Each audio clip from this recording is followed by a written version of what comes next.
Hello everyone, welcome to our channel. Rainy season అయితే start అయిపోయింది కదా, ఇంకా అందరికీ వేడిగా స్పైసీగా ఏదైనా తినాలనిపిస్తుంది. ఆ టైంలో ఒక్కసారి రెసిపీ ట్రై చేయండి.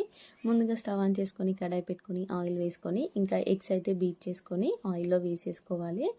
ఆయిల్లో ఎగ్ వేసేసిన తర్వాత పైనుండి ఉప్పు కారం వేసుకొని ఒకవైపు మంచిగా ఫ్రై అయిపోయిన తర్వాత గరిటెతో ఈ విధంగా పెద్ద పెద్ద పీసెస్లా కట్ చేసుకోవాలి. ఇప్పుడు దీంట్లోకి సన్నగా కట్ చేసిన ఆనియన్ క్యారెట్ని కూడా వేసుకొని మంచిగా కలిపేసుకోవాలి. ముందుగానే ఉడికించుకున్న రైస్లోకి ఆవకాయ పచ్చడిని కావాల్సినంత వేసుకొని మంచిగా కలిపేసుకోవాలి. అంటే మీ స్పైసీకి తగినంత కలుపుకొని ఇంకా ఈ రైస్ని అయితే ఎగ్లో వేసేసుకొని ఇంకా ఎగ్ మొత్తం కూడా రైస్కి పట్టేలా మంచిగా కలిపేసుకోవాలి.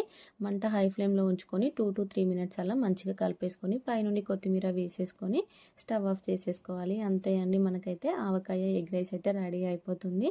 చాలా బాగుంటుంది, తప్పకుండా ట్రై చేయండి. వీడియో కనుక నచ్చినట్లయితే please like and subscribe to my channel.